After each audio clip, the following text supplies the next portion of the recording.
Welcome to another episode of Eat, Smoke, Drink. Today I'm reviewing, I've been requested to review quite a few whiskies, and one of them is Japanese whiskey. So today I'm reviewing the Hakushu 12-year-old by Suntory. Look, when you look at the website of Japanese whiskies, especially Hakushu, it says that the Hakushu distillery draws their water from an ancient bamboo forest, and it takes 3,000 years for the water to come from Mount Fuji all the way up or something like that. It all sounds good and well, but I think a lot of mountains and aquifers actually probably have the same process. But obviously, being Suntory, great marketing machine, and hey, what can I say? I'm a sucker for ancient water. Anyway, so look, with Hakushu, something interesting. There will still be a single malt whiskey, so according to the regulations of Japan, this is still going to be a single malt whiskey with the future rules that's being implemented. I think it's already implemented, but it will still be Japanese whiskey, which is great because most Japanese whiskey is actually Scotch. So, anyway, Hakushu. Trigger warning, I actually do have a bit of a gripe with Japanese whiskies. Are they delicious? They can be. Are they really good? I guess they could be.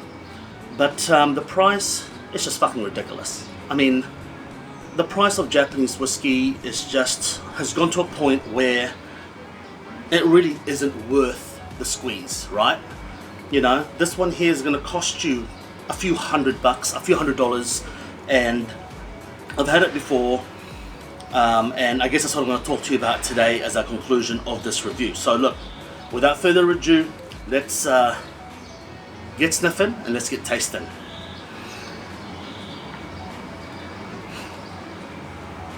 From memory, apparently there's a Mizunara cask in this, but let me just take you through what I smell, okay? I'm saying that, look, I think that there is going to be a large proportion of bourbon cask in this.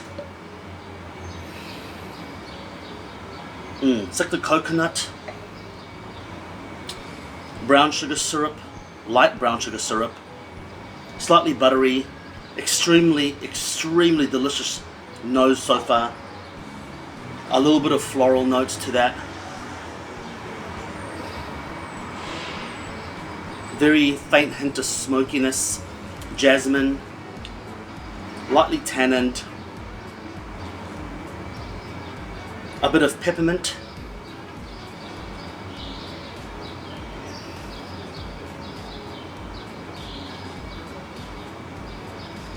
a faint hint of lemon peel, a faint hint of lime juice, wet soil,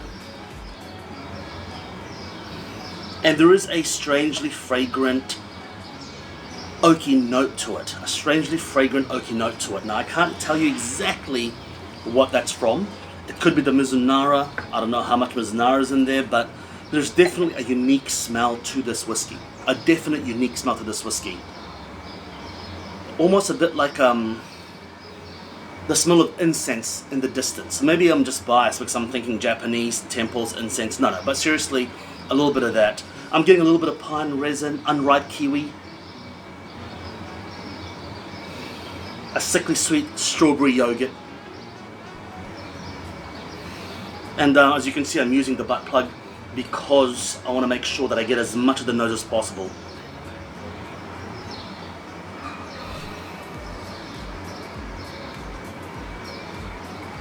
Slightly fruity on the nose. It's actually a real bouquet of flavors. Fruity, earthy. It's just everywhere. The nose is everywhere. It's an explosion of sensation on the nose. So I can't fault the nose. It's excellent. And from my experience in the past, Nikka, Suntory, Yamazaki, their blending prowess is exceptional. So the nose is just absolutely phenomenal. Now what I'm getting in there now that I'm smelling a little bit more is a strange dry floral note, and I'll tell you what it is now that I've thought of what it is. Chrysanthemum tea. So chrysanthemum tea is not something that everyone knows about, but in Asia it's quite a big thing. Chrysanthemum tea, cold chrysanthemum tea.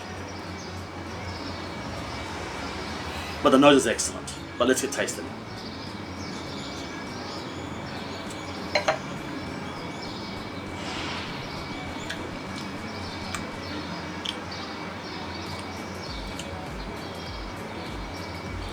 Sweetness, followed by a slight tanginess. There's almost no savouriness in it at all. Slight earthiness. But the first hit that I get is sweetness. Brown sugar syrup, white sugar syrup.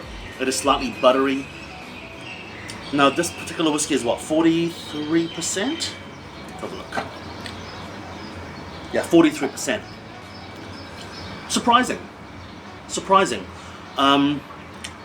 It is more, the mouthfeel is chewier and oilier than I anticipated.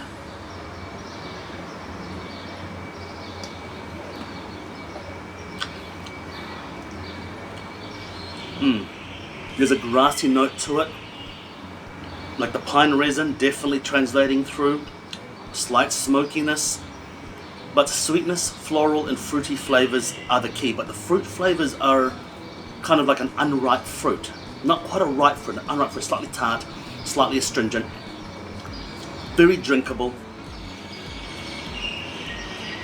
But the mouthfeel, I'm surprised, is slightly thicker and more viscous than anticipated.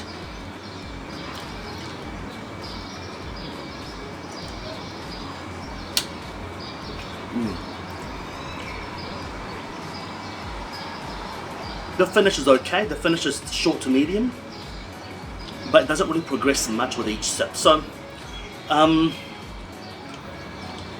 am getting that chrysanthemum tea tannin, the floral tannin, the tea. A little bit of tannin, I'm getting the sickly sweet coconut in there, and definitely that strange, which I think could be Mizunara, but the strange kind of perfumey flavor in there. So I don't know what that is, don't quote me on that. I don't know how much Mizunara is actually in this, but a very interesting whiskey. And actually, if the price was maybe $150 to $200, $150 let's say, max US, I would say this is a great bottle.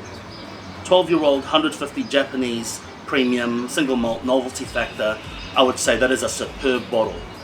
But unfortunately it's not. It's about 300, 350 US or 300 US. And in New Zealand it's even more expensive, it's rarer to find here. I think it's a tad of a rip-off. I don't think it's worth the money that you're paying for it. I don't think that the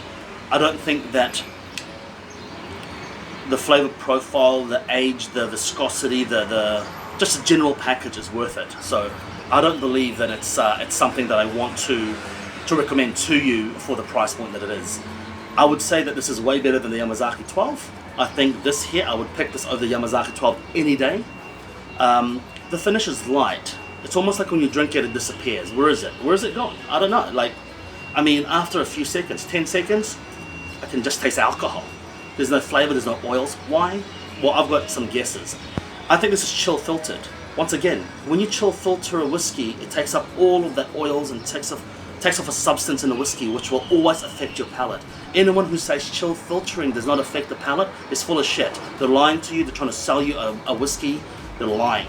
Chill filtering will have to make a difference. How can it not when you take a portion out of the whiskey, out of the liquid, and out of it? How does it not affect the taste? It's just like adding color. How does it not affect the taste? Now, I don't know if this has coloring. It's very light, so I don't think that it has coloring, but that's a downside of this. I think that the price point it is now, it's taken the piss. But the price point what it was before it became ridiculously hyped, that was a good price point, and I thoroughly enjoyed that price point. But all in all, it's not a bad whiskey. So I'm complaining about the whiskey being the price it is.